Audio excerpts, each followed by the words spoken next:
Are you interested in leadership? Welcome to the Menzies Leadership Forum podcast.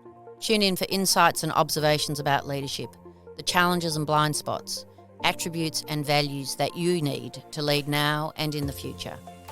I'm Liz Gillies, Menzies Foundation CEO and your host today. Let's get started. Today I'm here with world-renowned futurist, Professor Brian David Johnson. Brian is the futurist in residence at Arizona State University's Center for Science and the Imagination and a professor in the School for the Future of Innovation in Society. Brian works with organisations to develop an actionable 10 to 15-year vision of the future and clarifies the steps we need to take to create the future we want. He speaks and writes extensively, is a regular media correspondent, a science fiction writer and filmmaker. In partnership with the Menzies Foundation and University of Melbourne, Brian has been in Australia running a threat casting lab on cyber risk, resilience and the law, and recently delivered the 2019 Menzies Oration at the Melbourne School of Law. Brian, welcome. Thank you so much, Liz. Brian, we have about 30 minutes to really explore some of the interesting work that you've been doing and also particularly in regard to the work of the Menzies interest in cyber and the law. I'm really looking forward to having a really interesting conversation and encourage you to be as provocative as you can be because our audience is really keen to tap into your global insights and knowledge in this space. So it's probably best to start with the obvious. Let's begin at the beginning. Can you tell us what's a futurist? So as a futurist, I work with organizations to look 10 years out into the future. I model both positive and negative futures. And then as an applied futurist, we turn around and look backwards to say, okay, what does that organization need to do 5 years from now, 8 years from now, or even what do they need to start doing on Monday to start moving towards that positive future and moving away from the negative? And so can you perhaps provide a little context about how you're using that approach or the work you're doing as a futurist around the world? So I work with organizations both through my position at Arizona State University and also in my private practice to work with organizations that might need to change themselves. They realize that they're on the wrong side of the future, and so they'll bring me in to be able to sit down with them and think about, all right, how do we need to fundamentally change that organization? How do we need to change their human resources? How do we need to change their mergers and acquisitions policy? To really kind of dig in. I also work with companies who are designing products that are 10 years in the future. That was really my job at the Intel Corporation because it took them 10 years to design, develop, and deploy a chip. So it was of vital business importance for them to know today what people would want to do with technology. And that was really my job. As an engineer, I would say, here's a requirements document or a specification, and we would use that to go about and build that product. And so how did you get involved in this work in the beginning? So tell us a little bit about what led you to what's an incredibly interesting role. So I like to joke with people, I was born to a family of engineers and raised to be a futurist. So both my mother and my father were both engineers. My dad was a radar tracking engineer and my mom was an IT specialist back when ladies weren't supposed to be IT specialists. And so I grew up speaking computer. I grew up understanding engineering. And I actually started taking classes at the local college when I was about 10 years old, sort of understanding computer science. So for me, technology and being able to talk about technology was always natural. I didn't realize until much later in my life that, you mean everybody didn't start taking Fortran classes when you were 10 years old? And so I learned later on that was not normal. And so as I was coming up, though, I had this ability to take interdisciplinary inputs. So everything from economics to social science to history, along with hardware and software and regulation and law, and to put that together to do product design. And that's really what I did in the early 90s is I worked with a set-top box manufacturer making set-top boxes. These were cable boxes back in the days when you could actually plug in a phone line and have a little back channel on it. So they were interactive television. I did that in the UK and in Scandinavia. And from there, it just blossomed. You're in Australia to work with the Menzies Foundation on providing insight into the future of the law and cybersecurity and the relationship between those two things. Can you expand a little bit about what the threat casting lab is and what the elements that have been as we move towards getting some insight into what that future threat mitigation strategy might be? So threat casting is a variant of future casting. So as a futurist, I use future casting. And about 10 years ago, I developed this idea of threat casting, which is, as it sounds, it looks at threats 10 years in the future. So we look at a mix of social science, of technology research, of cultural history and economics. We look at some trend data, and we do global interviews, much like the subject matter expert interviews I've been doing here in Australia. And from that, we can start to identify both possible and potential threats 10 years out in a specific area. And then what we do is we turn around and look backwards and say, okay, how do we disrupt, mitigate, and recover from those threats? And that's really the process of threat casting, is to not only identify the threats that might be new or novel or something that people aren't thinking about, but ultimately it's our goal to empower organizations, to empower collaboration between different organizations to then really confront these threats today. And so there's been a couple of elements in terms of the work that you've been doing. You've run a series of different types of workshops. Can you explain a little bit about the role of those workshops, particularly, I think, this idea of the public engaging in the subject matter? Yeah, that was one that I was really, really excited about. Typically when I do threat casting, we bring together a group of practitioners, whether they be security practitioners or law practitioners or people who are in high tech. And you really want to bring these folks together and get them thinking about the future, get them thinking about what these threats might be, and then think about what would they do to disrupt, mitigate, and recover.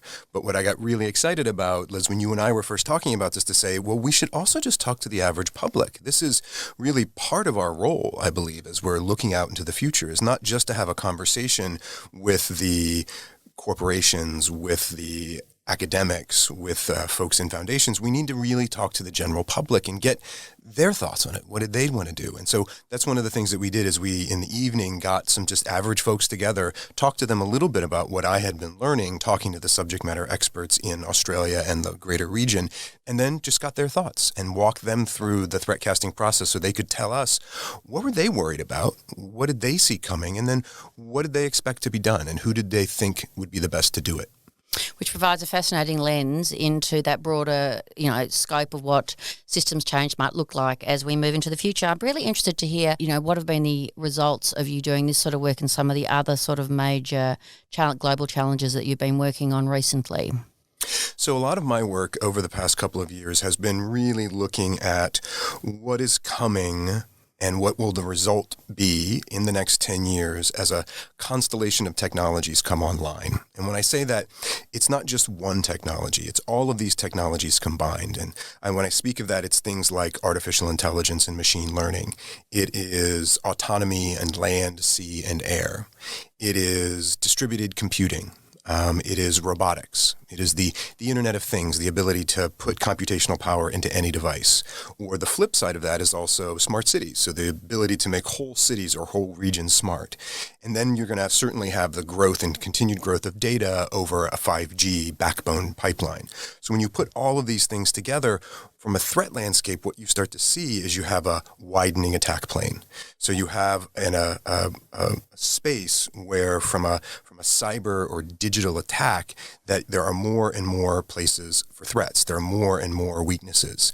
And that's not just cyber or digital threats. These would be cyber social threats, which we're already starting to see, but also cyber physical threats. So what happens when you can begin to attack in a smart city, or you can take a complex digital supply chain and be able to go and attack that. You begin to see where the digital world and the physical world begin to come together. And that's where those threats begin to kind of jump, if you will, that barrier, where up until today, until recently, you haven't had a lot of that. And we're going to see a lot more of that over the next 10 years.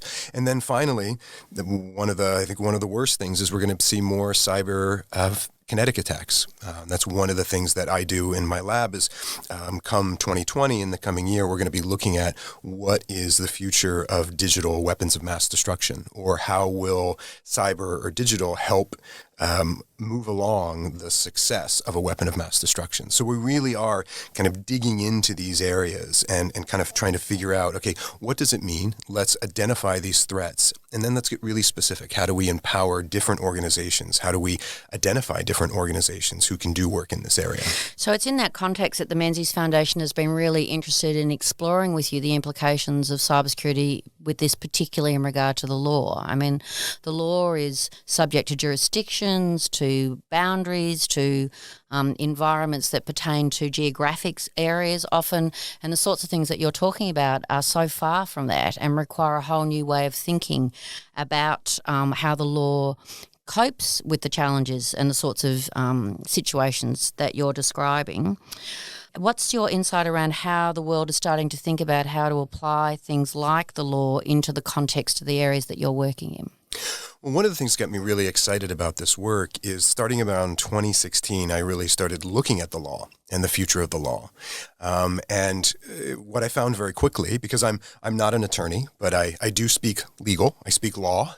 I can actually talk to legal professionals and have been doing a lot of work with legal scholars. And it's really interesting being a futurist and talking to legal scholars and lawyers and attorneys. That's because so much in the legal profession and in creating the next generation of lawyers is that the practice of law looks backwards. The practice of law is built upon precedent and sort of moving that forward.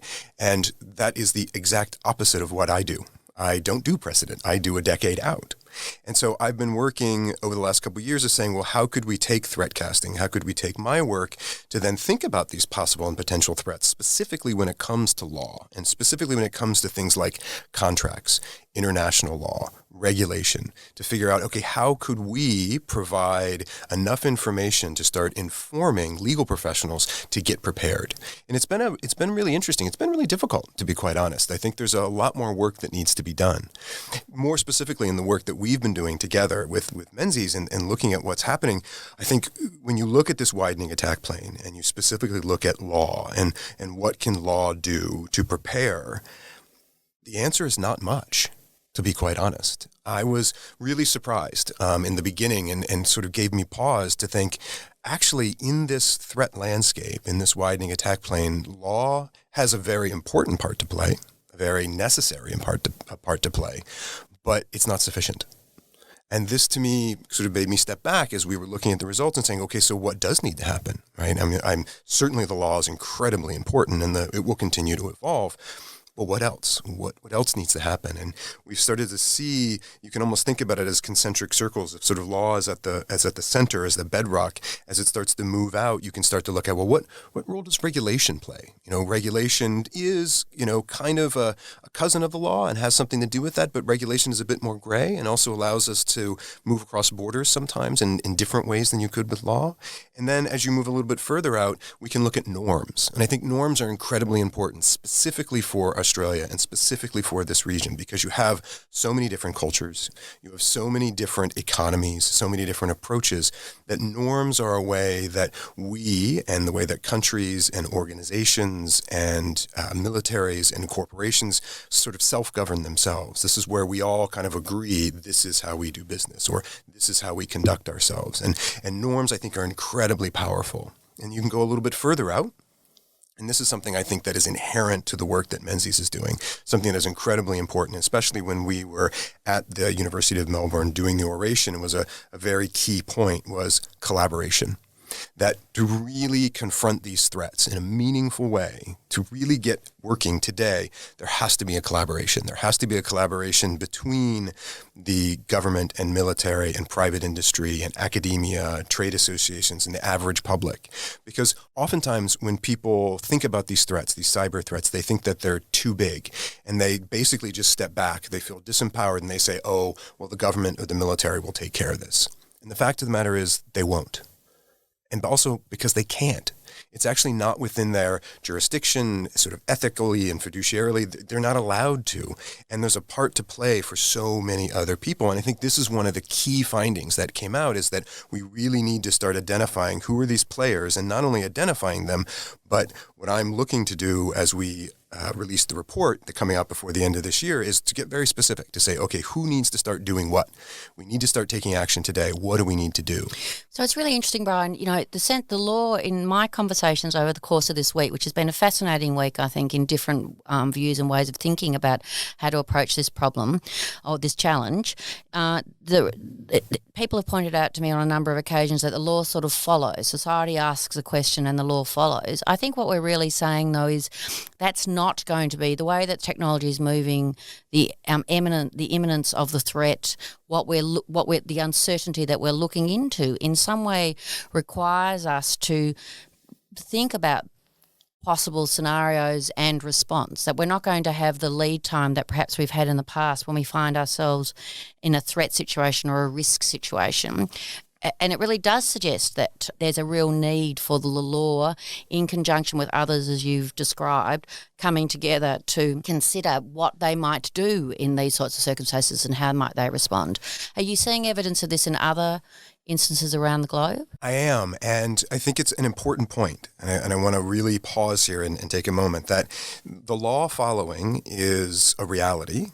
And oftentimes when you speak to legal professionals or legal scholars, it is a point of pride. It is a point of that the law acts in a certain way. And what I would say and what I would put forward and what I have talked about this week is that is no longer sufficient. That now that we know that these threats are coming and we've identified them, we've talked about this widening attack plane, we know about these problems are going to be coming, it's no longer sufficient to sit back and say the law follows. I actually think that's irresponsible.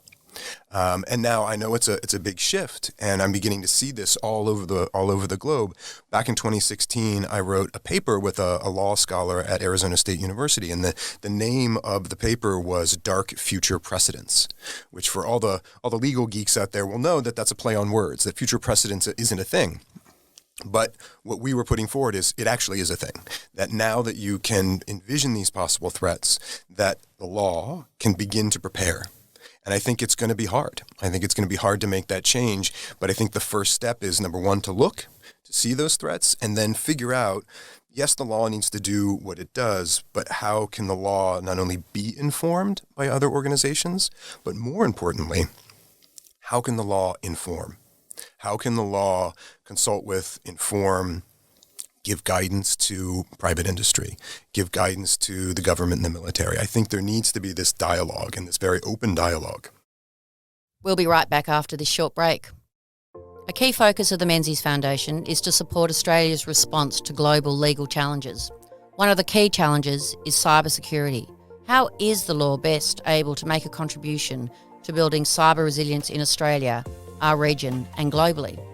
In partnership with ANU, the inaugural Ninian Stephen Menzies Law Program will be held in early 2020. Are you a lawyer keen to build your skill set to contribute to our response to cyber war incidents and make a contribution to building a more cyber secure world? Please visit menziesfoundation.org.au for more information. Welcome back. One of the key themes that's emerged during the week has been the implications of the rise of corporations as the power enablers of new technology. Can you just talk a little bit about the implications of that in the context of the challenges that we're talking about? Well, it has a bunch of different challenges. So again, if we think of this widening attack plane, so this ability with all of these technologies running so that there's more instances for attacks, for crime, or even just disputes, sort of, interborder disputes. All of that today runs on the backbone of corporations, and it's only going to get worse or better, depending upon. You're only going to have more participation by corporations. Now, I think this provides both a positive and a negative for us. I think the negative is to say many of these corporations are largely unregulated, or because they're multinational and they're all over the world, regulation and becomes very complex. And we were getting to see it over the last couple of years. We're beginning to see it happen. And quite honestly, we've been here before. We've seen this back at the beginning of the century. We've seen it back in the 90s. We've seen this idea of saying large multinational corporations and then being able through norms, through regulations, and sometimes through laws to be able to figure out, okay, how do we work together and how do we make sure we have security and healthy markets? But now as we move forward, we need to think about, okay, when you have increasingly more public services running on the backbone of private corporations, there's something there. There's something there that we really need to dig into, and especially with these smart cities, that it becomes really important for the citizens of those countries to really take a look at. But it's not all gloom and doom. I think the other side of it is corporations have a broader role to play.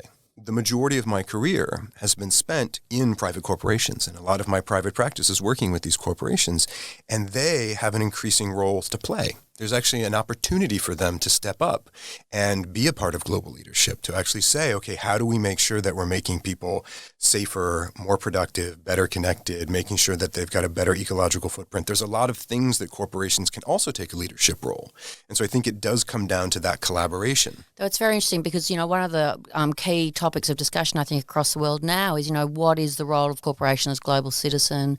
What does leadership look? Is there a requirement around a sort of social mandate that looks at them as corporate citizen or corporate, social player in the context of the work they're doing? And this implies an entirely different emphasis on and importance on that, I think, is what you're telling me. I think it does. And I think it puts the onus first on countries, on regions to say, what do you want? I mean, oftentimes, ultimately, these corporations and these services and these businesses and these technologies, we can't forget that it's about people. Everything we do is about people. It begins with people and it ends with people. And there's a lot of corporations and a lot of laws and a lot of technology in between. But ultimately, it's about people. And the power lies in those people. And so that's one of the things I think that we haven't seen over the last 10 years. And I've actually been doing quite a lot of talking about it to say it's really important for average people, for citizens, for governments, for organizations. And I think a lot of this can also happen in academia to say, what do we want? Culturally, ethically, in our borders, what do we want? And to then go back to these corporations and start having that conversation. And that's a really strong place to start from, because ultimately it's about not only the people who are a part of that, but also those people are customers as well. So I think we can't forget that there's an incredible power in saying, okay, this is what we want from you. I think one of the really interesting insights from the week has been, and part of the key agenda in preparing the law to think about how it might move into these spaces, is the sort of capability that lawyers are going to need to be able to understand the complexity of the cyber challenge or threat. So, and as to work out a solution from a legal perspective. You've spoken a little bit about that this week. Can you just reflect on some of that conversation that we've had this week about that, and how law training, how lawyers build that muscle probably needs to change as we move into the future? Definitely. As a futurist and also as a professor, I spend a lot of time thinking about how do we prepare the next generation. And that has been an ongoing thread and an ongoing conversation that I've had with people over the last few months in my prep for the oration and then leading up to it. And then afterwards is saying, okay, how do we prepare the next generation of lawyers? To put it quite simply, they're not being prepared today. And in my subject matter expert interviews, I'll still keep the anonymity, but one of the subject matter experts said to me just quite plainly, they said, BDJ, I need the next generation of lawyers to understand how the internet works. Something as fundamental as understanding, again, this widening attack plane and all of this running on corporations, you have to have a level of understandings. This person said, they really need to have an understanding of just code. Doesn't mean they need to become programmers, but much like understanding different languages and understanding different cultures, understanding how we talk to machines and machines talk to us, and that's code, is very, very important. And so having that sort of fundamental knowledge and just understanding how technology works, and more importantly, having those connections to those engineers or to those academics to say, oh, I may not know how an app works or how Python programming language works or anything like that, but then they know who to call, or they know who to email so that they can get informed very, very quickly. I think as we prepare that next generation, number one is to give them that baseline knowledge for sure. But probably more importantly, sitting on top of that, is to give them the ability and the social network to reach out and be able to ask those questions, to feel comfortable asking those questions. But probably at the top of that is to know what questions to ask. And I think we're not preparing them to do that. They don't know what questions to ask. And it's very daunting. It's very hard because most lawyers, their job is to know and to be right. And if you've ever argued with a lawyer, that's what they do. That's their job. But we need to make sure that people are starting to feel okay with not knowing the answer, but knowing who to go to. One of the other interesting things that's come out of the week has been there's a lot of focus on uncertainty about the future, the complexity of the future, the magnitude of the problems. How do we position ourselves in that uncertainty and in that complexity as we move forward into bravely stepping into these questions? I have some bias here because I am a futurist and I do work in threat casting. So for me, as I look out to the future, there is uncertainty, but there's not more uncertainty. I do think people feel that there's an increasing uncertainty, and I think part of that is simply because there's a lot of information coming. But I think if you take a step back, like we've done in this project, and look 10 years out, and do the hard yards, do the work, be able to look at the social science, talk to the subject matter experts, have an understanding of the technology, it starts to push away some of the noise, and you can go, oh, no, we actually know. That's one of the things that will come out in our report is we've got a very specific vision of the future based on fact to say, okay, here's where it is. And if you can start to define that problem and you don't see it as something scary or insurmountable or too large that it is unknowable, that's one of the things I think that future casting and threat casting can do is actually define it. Because once you've defined it, then you can start to figure out what you need to do about it. And I think it's important to do that. And I think it's not just like a project. It's not just maybe going to university and learning this. It's a way of thinking. It's a way of sitting and saying, okay, how do I not just think about the next big thing, think about all the noise and what everybody's talking about. How do I think about the thing after the thing? How do I think about the day after tomorrow? And then turn around and look backwards and say, all right, now let's see what we need to do about that. Oftentimes that really helps people. And ultimately it's my job as a futurist who threatcasts, it's my job in my lab, and I think it's my job in our collaboration together, is to say, how do we empower people? How do we empower people to take action? Because that's how we'll get things done. So one of the, I think, most defining things about you that I find the most encouraging is that you go to great lengths to explain that you're an optimist. Explain how you come to that and how that's so important in terms of informing the way that you work. Well, it's a funny thing about being an optimist. So I am a declared optimist. It's funny that sometimes it's almost the most radical thing I've ever done as a futurist, to stand up on stage in front of people and say, I'm an optimist. Turns out people like their futurists to be pessimists. It's very funny. I was in Germany once, and I was standing on stage, and I was standing there. You know, I'm a bald, bearded futurist, certainly from the American West, and there I was, and I was talking about the future, and I was optimistic. And then standing next to me was this very dour, very European futurist who was a pessimist, who basically said everything is going to end on Thursday. And when we were finished, everybody wanted to talk to the pessimist. But it turns out everything didn't end on Thursday, right? Because one of the things that I've learned as a futurist is that the future is built by people. Organizations build the future. Countries, regions, communities, everybody comes together and builds the future, that the future isn't fixed. It's not this thing that we're running towards, helpless to do anything about, that the future is built by people. And that's what makes me an optimist, is that, well, if the future is built by people, let's get together and build a future that's better. Let's not sit back and be a passive participant in the future and let somebody else build our future for us, because that never turns out well. Let's actually get together, start to collaborate, talk about the future we want, and then start to build it. So that gives me great hope. That gives me great optimism for what we can achieve. The other, I think, not startling but interesting insight is your strong view that the future is local. So many of the threats that we've been talking about this week, this notion of cyber, outside of borders, nefarious groups in hidden places in the world that we can't access, suggests the opposite. And yet one of the great hopes for me is that the future is local. Could you just give us a few insights around why that is? Well, and I've learned that over the last 25 years, that the future is built by people, but it's also local. It's built when people get together in a room, or people get together in a city or in a region and start working on the future together. I mean, really the funny thing is even if you broaden it out to the widest part as you can, that there aren't people hiding in dark spaces. They're all on Earth. So it is defined at some point, right? At some point there is defined. Some people would talk about space stations, but that's a whole other thing. But it's defined. This is not unknowable. And as you begin to spec out the future, as you begin to say, okay, well, what are these possible threats? Who are these people? You know, what is going on? You can start to identify, again, everything's about people. So who are the people? What's going on? Where are they? But then you can wind it back to and take control back and say, okay, well, let's get together as a group and say, what is this future we want? What is the future we want to avoid? And then you can start building it. And I've seen it happen. I've seen it happen inside of corporations. I've seen it happen at universities and in governments and militaries, that when people get together, there's power in that.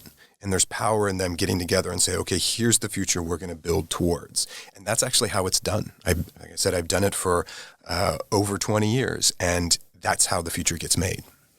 So, Brian, we're in the middle stage of a multi-step process. I'm really interested in you sharing what's next and how this project continues to gain momentum and to build insight. I like to tell folks when we're working together, as you say, in the mix of this work with Menzies, we're just finishing up step 2 of 5 steps. So the first step was my research, talking to the subject matter experts, getting an understanding of the region. Again, I'm not an expert in the law. Certainly I've been doing work in that area. I'm not an expert in Australia or the region, but certainly I've been working here for decades. But I just need to get smart on it. So we did that as step 1. Step 2 was what we've been doing here. It's hosting the threat casting workshops with the public as well as with practitioners. The next step is I go home. I go back to America, I go back to the Pacific Northwest where I'm from, and I start doing an analysis. I start taking all of the work that we've done as raw material and start thinking about, okay, what are the threats? What could be done about them? How do we disrupt, mitigate, and recover from them? In step 4, I then start to write that down. I start to say, here's what we talked about, here's what we said, and here's what I think we need to do about it. And then I go back to all of the participants. I go back to all the subject matter experts and put it in front of them and ask them what they think. Part of that is to fact check it, but also part of it is to give them the permission and the platform to point out what we didn't talk about. This is something that's really important in threat casting because you can't do all the threats all the time. You can start to define some threats, but then take a step back and go to them and say, okay, well, what didn't we talk about? What are the areas that maybe we should get into, but we didn't get into? There's power in that because now you've identified what you can identify, and now you've identified your next step. Okay, we should now go and look at these areas. Once we've done that, we'll release the report. That's really step 4. And then step 5 is to start implementing it. And this is the one that I'm very excited about. So there's all the great partners that Menzies works with. There's all of the great schools and the great organizations to say, okay, here's what we think. Now, what do we do about it? How do we get started? From a academic standpoint, there's going to be an incredible amount of research that needs to be done. From a collaboration standpoint, there's going to be linkages that need to be made. I mean, it should be said that in Australia and in this region, that's already started. You actually have some people, especially in public and private partnerships and beginning the talking, but it's so at the beginning. There's so much more work needs to be done. And so I think we need to create that sort of network of collaboration. Well, I'd just like to say the Menzies Foundation was delighted to partner with the University of Melbourne to encourage this really important conversation. And we're very grateful, Brian, that you've chosen to join us in this very challenging opportunity, but something that's so profoundly important for how we move into the future. So on behalf of the Menzies Foundation and the University of Melbourne, thank you very much. Oh, thank you. It has been a pleasure collaborating, and I think it's really important. I think the work that has happened and what's going to come out of it is actually going to have real impact, and that makes me very excited.